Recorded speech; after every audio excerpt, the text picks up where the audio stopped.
ஐயோயோயோ எப்பா.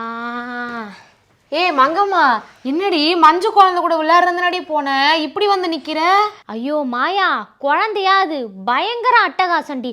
கீழே இங்க கொட்டி அதை காலில் தேய்ச்சி, இன்னொன்று தெரியுமா, எல்லா பொருளையும் தூக்கி தூக்கி அடிக்குது.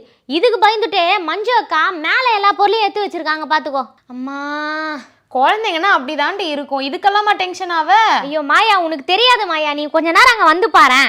இந்த மாதிரி பிரச்சனையை சால்வ் பண்றதுக்காகவே பிரேசில்ல பிரத்யேகமா ஒரு பொம்மையை தயாரிச்சிருக்காங்க தெரியுமா? இது பொம்மையா? அது என்னெல்லாம் பண்ணோம்? பொம்மை ஒன்றும் பண்ணாதுமா, அது வந்து குழந்தை மாதிரியே இருக்கக்கூடிய ஒரு பொம்மை. அந்த பொம்மையை வச்சு நம்ம குழந்தை வளர்க்குறது எப்படி அப்படின்ட்டு நம்ம ப்ராக்டிஸ் பண்ணிக்கலாமா. என்னது, பொம்மையை வச்சு ட்ரைனிங் எடுக்க முடியுமா? ஏண்டி, குழந்தையும் பொம்மையும் ஒன்னாடி, என்னடி சொல்ற?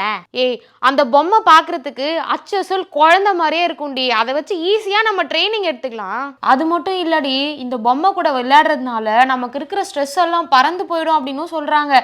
இதனாலேயே இந்த பொம்மையை நிறைய பேர் வாங்குறாங்களாம் தெரியுமா? ஏய், அந்த பொம்மை கூட விளையாடினா மன அழுத்தம்லாம் குறையுதுன்னு சொல்றியே, சரி அந்த பொம்மை பேர் என்ன? அந்த பொம்மையோட பேரு ரீபான். இதனாலேயே பெண்கள் வந்து இந்த பொம்மையை அதிக அளவுல வாங்குறதாவும் ஒரு ரிப்போர்ட் சொல்லுது. ஏ மாயா, இப்போ நீ என்ன பண்ற? 2 பொம்மையை ஆர்டர் போடுற. நமக்கு எதுக்கடி 2 பொம்மை? நமக்கு ஒன்று, மஞ்சு அக்காவுக்கு ஒன்று. நம்மளை வச்சு ஜாலியாக விளையாடலாம்ல. மஞ்சு அக்காவுக்கும் கொஞ்சம் ஸ்ட்ரெஸ் கம்மியான மாதிரி இருக்கும். சீக்கிரமா ஒரு 2 பொம்மையை ஆர்டர் போட்டு விடு. சரி, நீ சொல்றது சரிதான், வா பாப்போம்.